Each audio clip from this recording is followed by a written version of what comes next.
I never thought meditation was for me. For the longest time, I dismissed it as something for monks, yogis, or people with too much time on their hands. My mind was always racing work, deadlines, family expectations, social media distractions, sitting in silence, yeah right. But everything changed on a cold Thursday night when I found myself at my lowest, drowning in stress and frustration. That night, I had just received an email from my boss, subtly hinting that I wasn't meeting expectations. My relationship was hanging by a thread, and sleep had become a battlefield of overthinking. I sat in my dimly lit apartment, heart pounding, mind spiraling, and then my phone rang. It was Philip. Philip and I had been friends since childhood.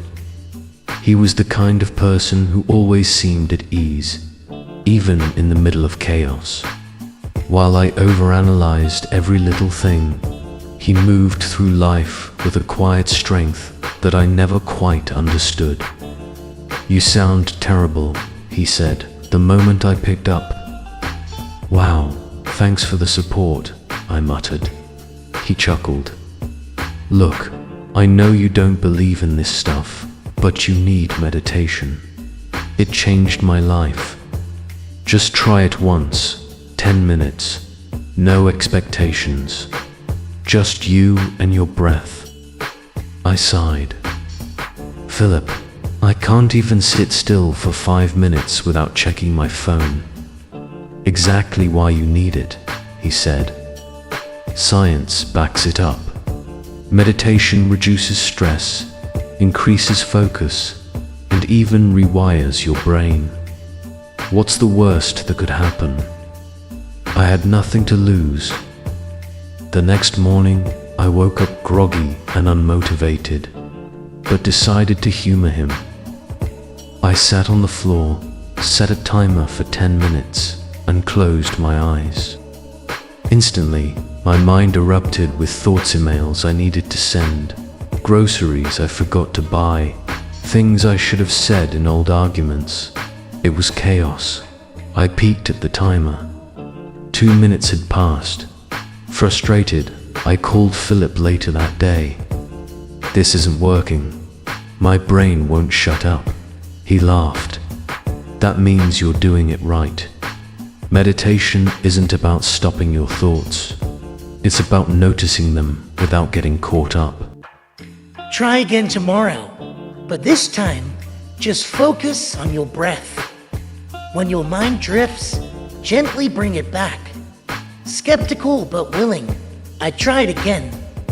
Day 2 was still messy, but slightly better. By day 5, I could sit through the full 10 minutes without peeking at my timer. And after 2 weeks, I felt something I hadn't in years, a moment of stillness. It wasn't a dramatic transformation, but small shifts were happening. I wasn't snapping at coworkers as much. My mind felt clearer. I even started sleeping better. Encouraged, I called Philip again. "All right, I'll admit it. This might actually be helping, but I don't feel enlightened or anything." He chuckled. "That's not the goal. But you're building something powerful, a habit of presence. Let's take it up a notch." He broke it down into 4 simple steps. Number 1, start small, just 10 minutes a day. No pressure. Number 2, use anchors. Tie meditation to something you already do, like your morning coffee. Number 3, be kind to yourself. Some days will be harder than others. That's normal. Number 4, expand mindfulness. Bring awareness into everyday activities. Eating, walking, even washing dishes. Excited, I followed his advice. Meditation shifted from feeling like a chore to something I actually looked forward to. I started noticing my reactions in real time. pausing before responding in stressful situations. I took deeper breaths when I felt overwhelmed. Even simple things like the warmth of my coffee felt more vivid. Then, life threw me a curveball. A month in, I had a terrible day at work. A big project fell apart. My boss was furious, and my old anxieties came rushing back.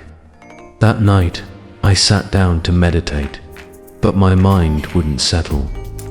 Frustrated, I felt like I had failed.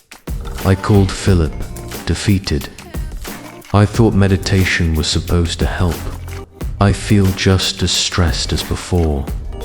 He stayed quiet for a moment before asking, "Did you think meditation would remove stress?"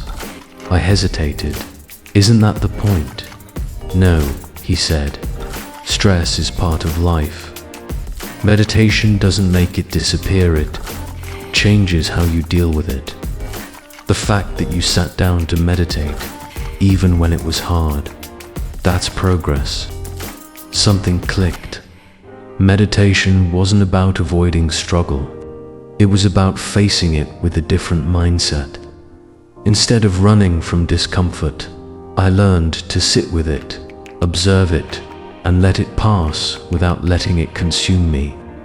The next morning, I meditated again. Not because I expected instant relief, but because I understood the long-term benefits. And over time, things continued to shift. My work improved, not because the stress disappeared, but because I handled it differently. My relationships deepened not because conflicts vanished, but because I responded with more patience. Even my sleep improved, not because my thoughts stopped, but because I stopped fighting them. Months passed, meditation became second nature. I even started introducing it to others, colleagues battling burnout, friends struggling with anxiety, even my mum, who worried about everything. Seeing them find moments of peace reminded me of where I had started, overwhelmed, lost, but willing to try something different. One evening, I met Philip for coffee. "You know," I said, "I used to think meditation was just sitting still, but it's more like mental strength training. It doesn't remove problems, but it makes you stronger." He smiled. "Exactly. And the best part, the more people who practice, the more it spreads." Imagine if the world was just a little more mindful, less anger, more patience, less fear, more understanding. I nodded, sipping my coffee, feeling the warmth of both the cup and the moment. He was right, and to think it all started with just 10 minutes of sitting still.